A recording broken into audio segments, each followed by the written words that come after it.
This time guys, magluto ta og sweet and sour chicken with tofu.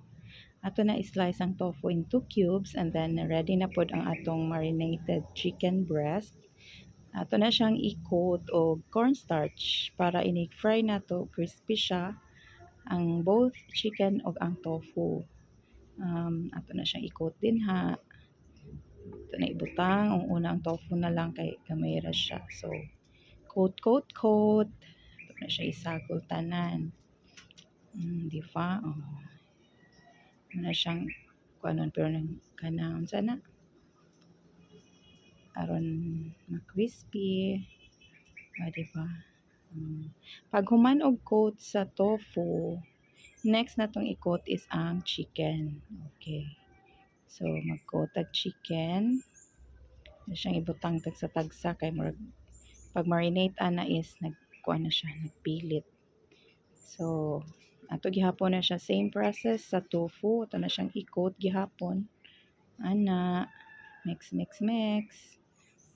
Then after ana ma-coat, ready to fry na dayon na siya, guys. So, magpainit na daan ta og oil. So, mao na siya, guys. Mao na siya coatanan.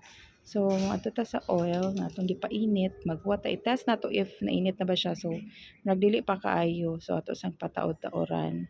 So, while inikabukal na gyud ana niya, kanang nagkuan na siya. So, meaning nainit na siya o pareha na ron.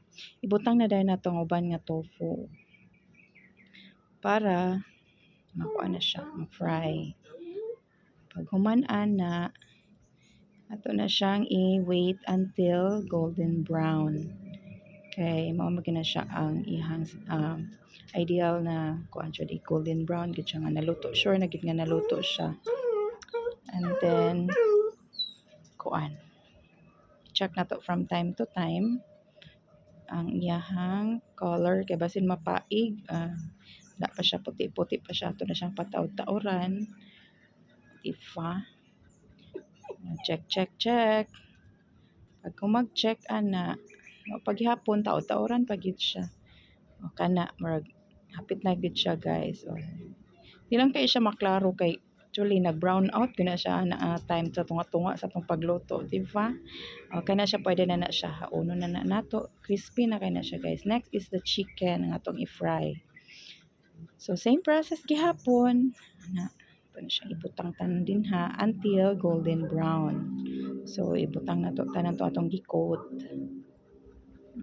Ito na hinahinayon, guys, kay init kayong mantika. Di ba? Ibutang og hinahinay para di ta mapaso. Kaya unsaon na lang, daghan na kayong paso ang atong mga kamots. So ana na siya, ito na siyang i-wait gihapon na mahuman. Pero gayon lang yun nato ni, guys. Bitaw, di bitaw. Karon ato i-check. Brown na siya. So, ato na siyang haunon taod-taod mga 1 minute after. Di ba? Kana.